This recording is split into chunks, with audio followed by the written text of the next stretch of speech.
My name is Danstan Omari. I'm a corporate governance practitioner and serious lawyer in this country. I'm an advocate of the High Court of Kenya, and I'm also a lecturer at Catholic University where I teach law. And in this slide, I'll be talking about the Kenyan legal regime that is protecting the investor, especially foreign investors who are coming to this country. Yes. Maybe to start off, you can tell us how is business registration process in the country? Is it fairly A number of laws have been repealed or amended to allow the current business standards that are global to be in Kenya.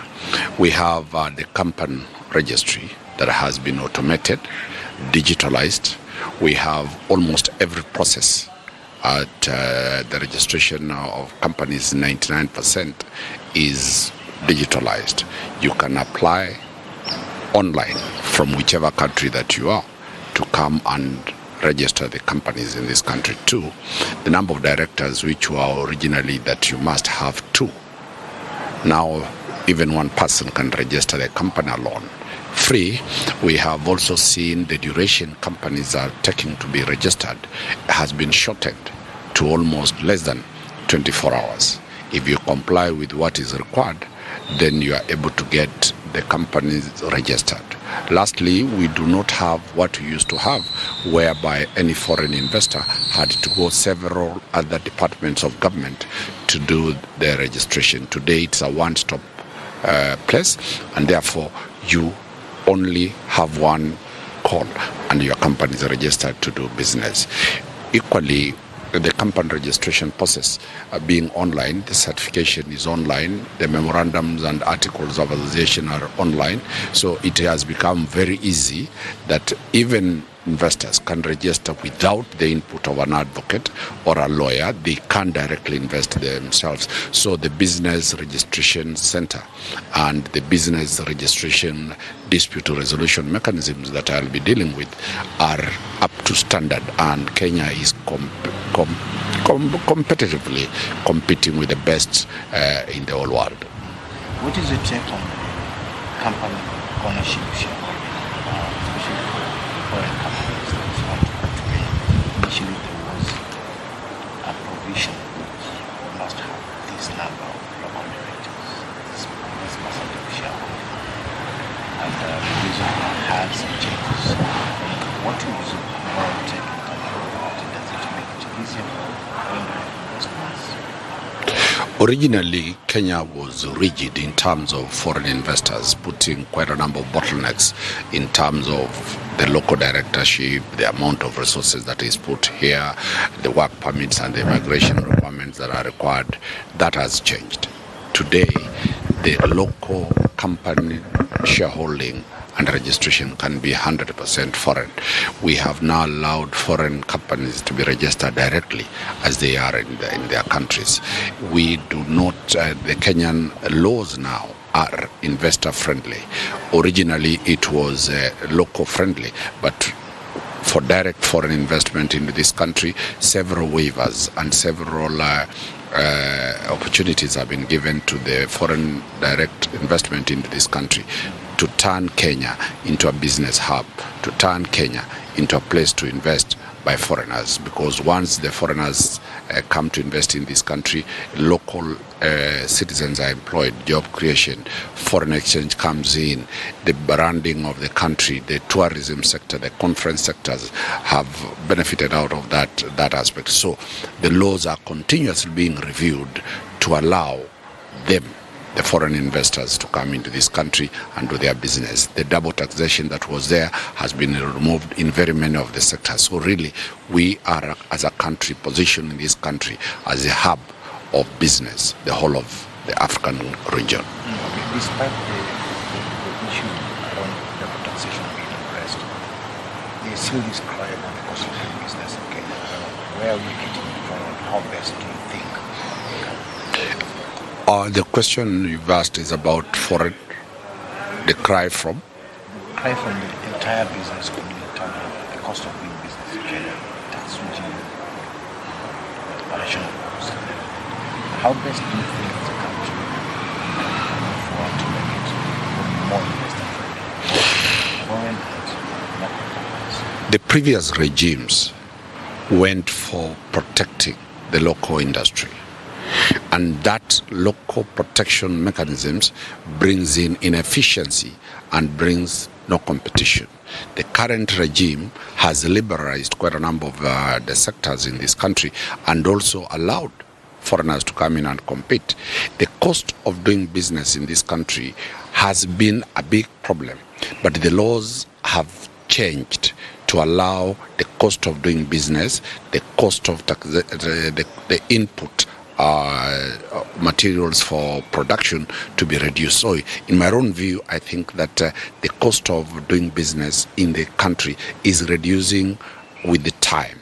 The infrastructure, the road infrastructure, the telecommunication infrastructure, the airline infrastructure, the water infrastructure, the taxation mode, the government bureaucracy, almost everything is being reduced because, for example, the cost of clearing goods from Mombasa port has reduced. The duration taken to clear cargo has reduced.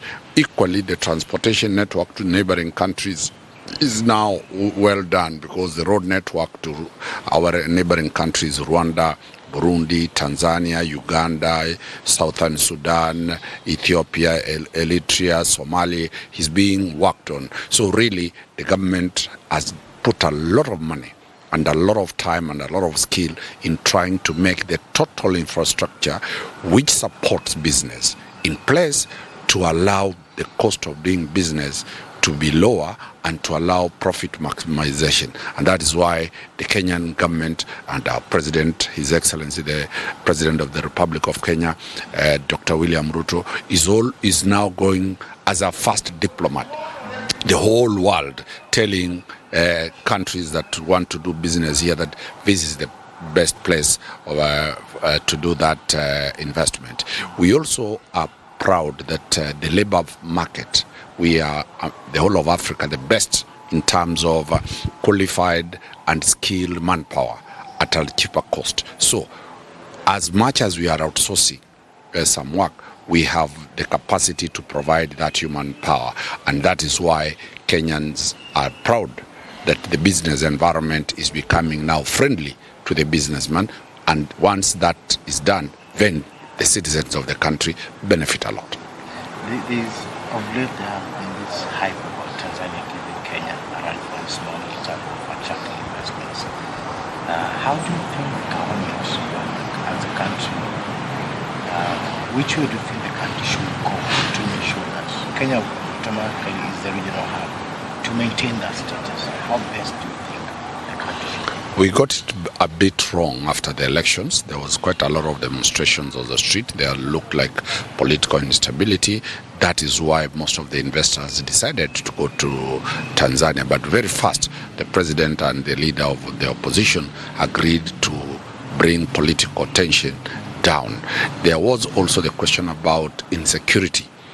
But the heavy investment on the security sector has brought down what was looking as a threat to the business environment. So Tanzania only had an opportunity for 2-3 weeks, but now everybody is back to Kenya, because when you look at Kenya being a center of the global sector, when you also look at the diplomatic angle, Kenya is the headquarters of the UN. Kenya has the whole of Africa, the only UN mission outside the UN Assembly. So that gives Kenya a different perspective towards the other. So really, Tanzania has invested quite a lot in trying to improve its port. But we in Kenya here are moving to another port in Lamu.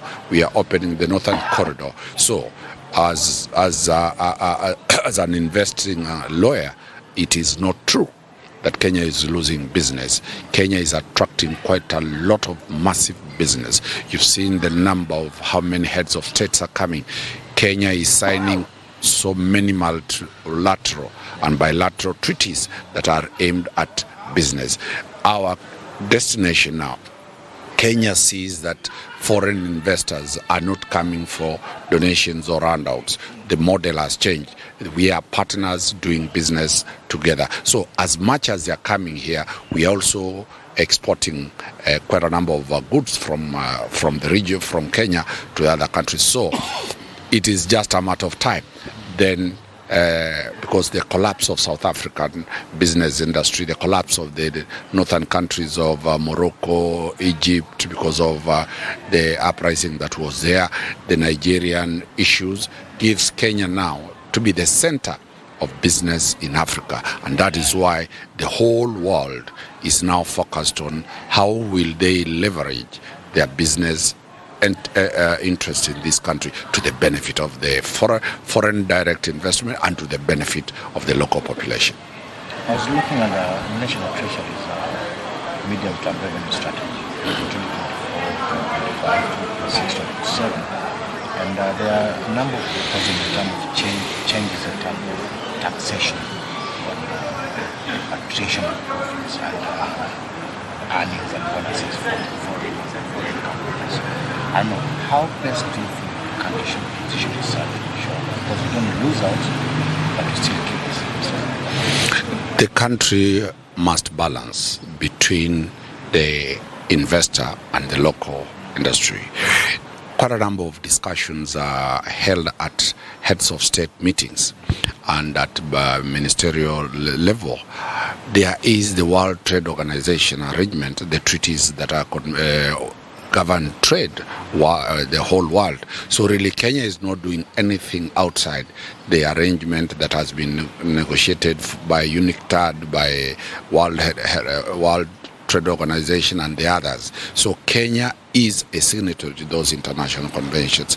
And under the Constitution of the Republic of Kenya, Article 2, Sub-Article 6 provides that any treaty that Kenya is a signatory to or has ratified becomes part and parcel of the Kenyan laws. So the circulars, the proposals on taxation from the Treasury are also governed by the Kenyan law and the international law, and also the discussions between countries to countries. So originally, where Kenya had gone wrong is that it was implementing some of the laws without having the participation of the countries that are going to be affected. So for example, if it is Rwanda has a particular interest in a certain area. So the laws that are being done are also country specific, and that is what is bringing more business into this country, because we are now listening to the investor from each country what they will want, how they will want it.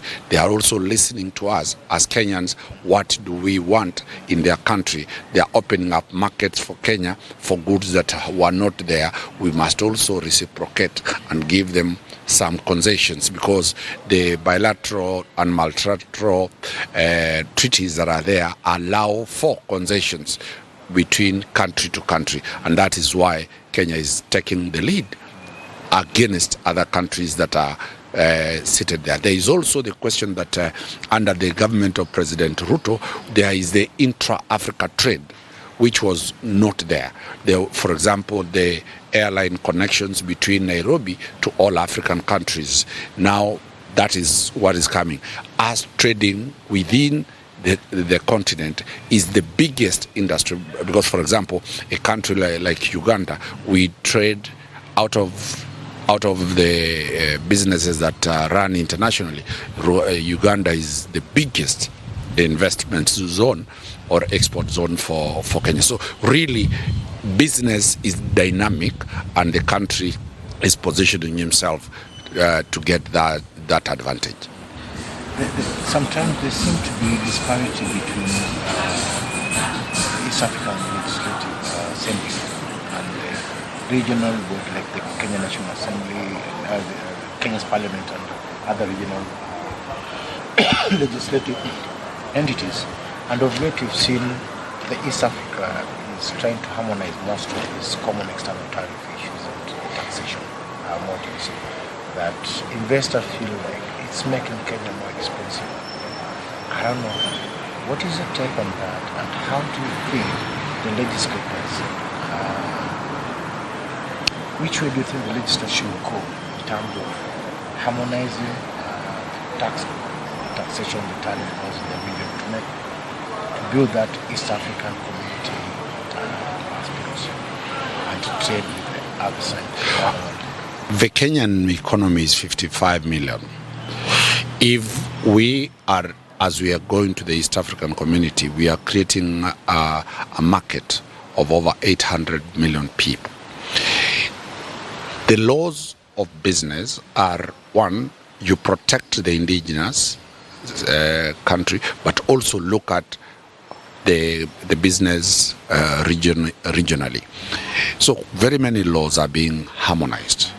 There was resistance from Kenya to join what other East African countries had already joined. So there was a movement of the coalition of the willing. But that coalition of the willing will not survive because of the geopolitics in business, that you cannot be alone all over. So Kenya has considered quite a number of the laws to be harmonized because, as I said, the theory of protecting local industry does not augur well to businesses globally. China, America, Russia, all these countries have opened their to competition. So Kenya must also harmonize. And the process of harmonization, I'll assure everybody worldwide, is almost complete. And Kenya will become the best in terms of the business. But that harmonization does not remove the question of competition between countries with other countries. So as much as we are harmonizing, we are also putting our industry, our production units to be competitive to other countries. So out of that type of arrangement, we are sure that we are going to create a serious behemoth in terms of the business model and the business center called Kenya. There is no, we can't say that the country or the business environment is complex. There must be challenges. So what do you perceive to be some of the biggest challenges in the investment climate for Kenya, and how best to prepare as a country? The challenges that we have is that the businesses are changing very fast. And the model of businesses are changing, and the laws need to catch up with the new types of business that are coming.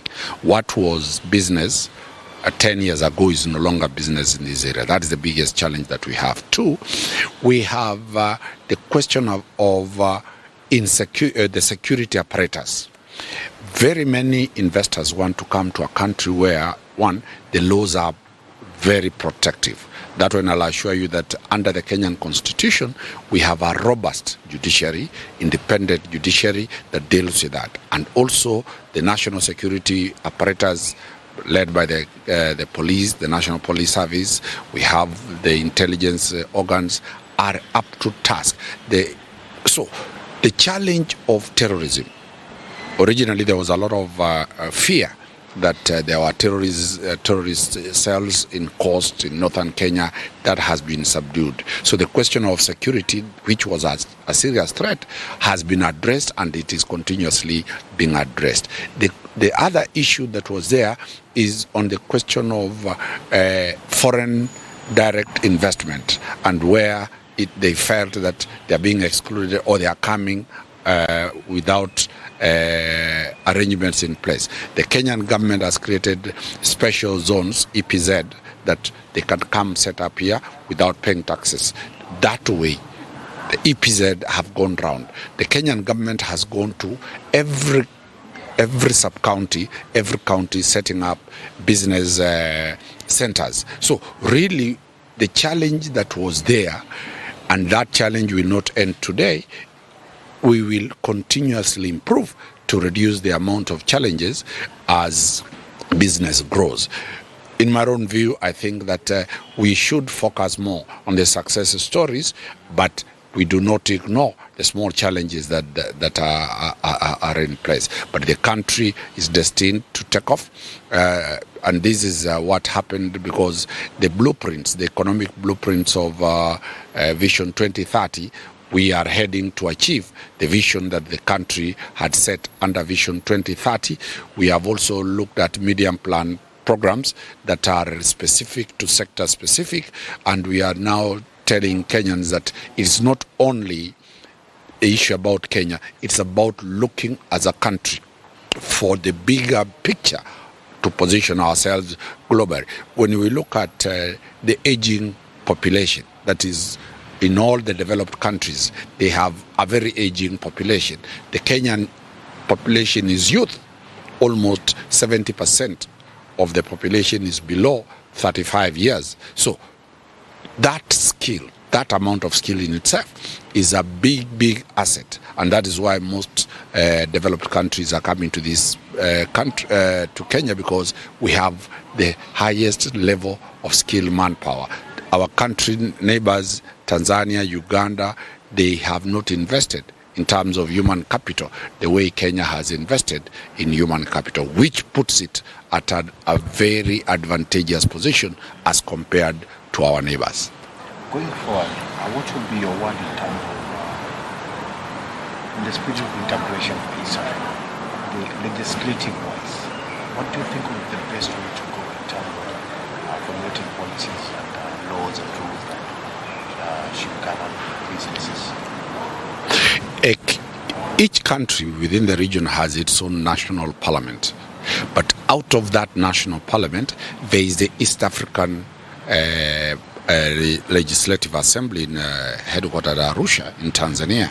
They have a big task to move away from dealing with the legislation that is not commercial centered to start prioritizing business as the center for that court, that area. The East African Court of Justice also, that deals with business disputes, should focus on delivering fast judgments that involves countries around. So we are looking at the East African community entities, organs, to provide that roadmap, so that once they provide that roadmap, it is easier for the national parliaments to domesticate the laws that are, or the recommendations that are coming there.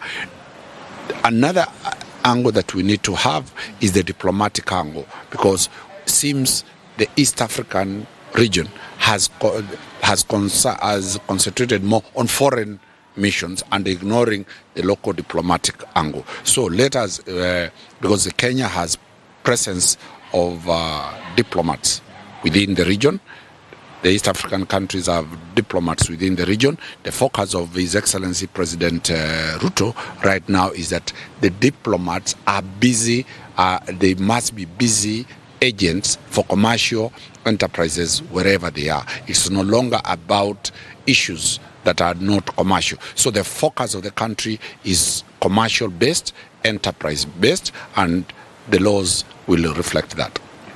My last two questions. One is on dispute resolution mechanism that we have. How friendly is it, or how good is it in terms? How does it work? Is it friendly now? Is there any progress that we need to put in more efforts on how to make it best? And lastly, maybe your partnership in terms of what the government is trying to do right now, what the business community is trying to do. There's a lot of expectations from the business community. We feel like they're being of a tax, priced. So the government here also needs those revenues to meet the budgetary, the budgetary needs. So out of the two, dispute resolution and the business environment, that is your partnership in terms of what you do tell the government and the private sector. One thing that is robust in this country is the dispute resolution mechanisms that are available. We have two types of disputes. One, the dispute that deals with criminal angle. The National Police Service Commission has now been completely funded to deal with the threats that are criminal in nature, cybercrime, money laundering, terrorism, and all those things. So the police and the agencies are robust. Then we created the Office of the Director of Public Prosecution, which is an office that is independent to prosecute whoever is a threat to foreign investment in this country. After that, the prosecution, now the matter moves to court. The Kenyan Constitution has 5 types of courts. One, they are tribunals that deal with matters through arbitration, mediation, and others. Each sector of the industry has the tribunal aspect, which is purely to enhance a business relationship. Then we have the court system. The court system in this country has 4 layers. Entry point, we have 5 layers. We have small claims courts that deal with matters that are the dispute is below 1 million Kenya shillings. We have the magistrates court that deal with disputes that are not above Kenya shillings 20 million. Then we have the high court, which has original jurisdiction on matters above 20 million. The High Court has divisions. Originally, there was no division for the commercial disputes, and that has now given the commercial disputes where business falls a proper forum to deal with their matters. Then there is the Court of Appeal, that if there is a dispute that has not been agreed upon or a decision challenged, to go to the Court of Appeal. Then we have the Supreme Court. Although the Supreme Court rarely deals with commercial matters, but if the commercial aspect of a dispute has a question of the constitutionality or human public interest matter, it will find itself. So these courts have been funded very well.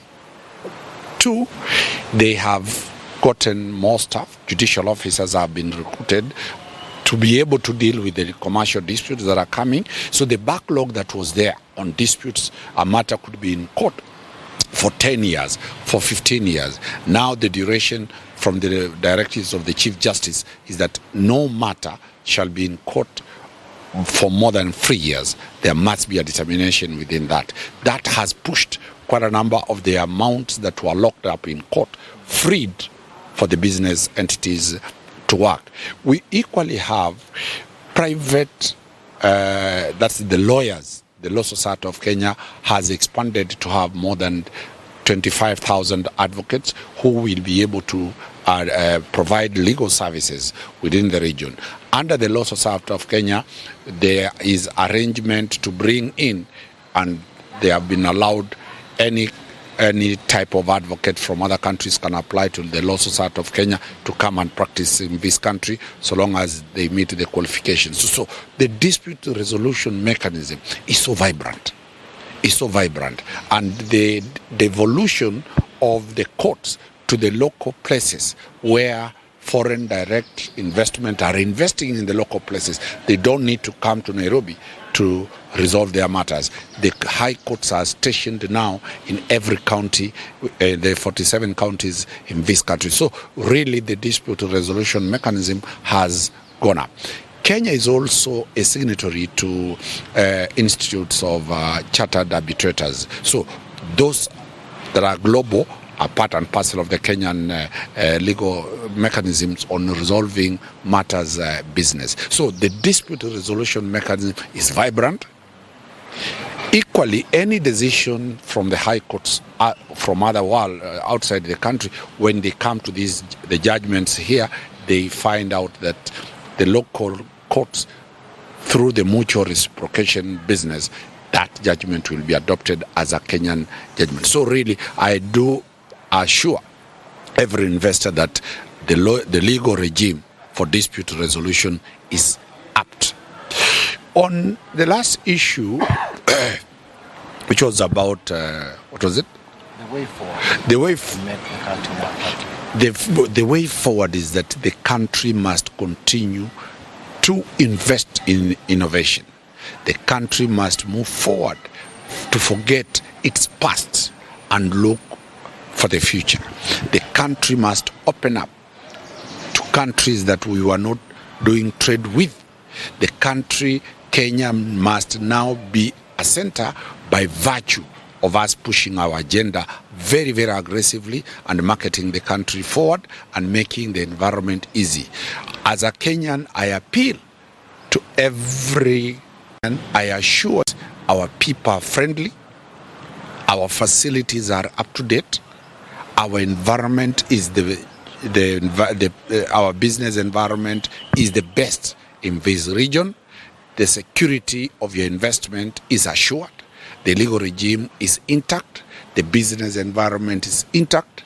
The market is growing from 55 million to 800 million. Kenya is the best destination of business. Any type of business is welcome in this country. The citizens of this country love investors. We are not hostile. There is no racism. There is no looking at foreigners from any angle. The immigration department has been updated now to provide visas and work permits for those investors who are coming within a very short time. So all the apparatus of government are looking at making Kenya a better place than it is today. We are looking at the future, and we are looking at Kenya being one of the biggest countries worldwide, and Kenya is destined for the bigger thing. And for example, when you look at a company like Stay Online, Rwanda, they have come to invest in this country because here, this is the hub of East Africa. Very many regional banks have come. UBA is part and parcel of the banking infrastructure in this country. Very many regional organizations are putting Nairobi as their headquarters for everywhere. A vibrant media is available in this country where the business can be able to get to the market through the very many media channels that are liberalized in this country. There is no law that stops media.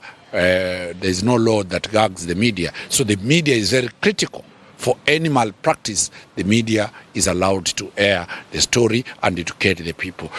So all the infrastructure necessary for business growth is here. Estonia, through its president, came to this country, and out of it, Kenya now has a gateway to go to Europe. As Europe is collapsing business-wise, come earlier, come today, Kenya is the best place to be, because this is the entry not to the East African community only, but to the whole region called the continent of Africa. Thanks.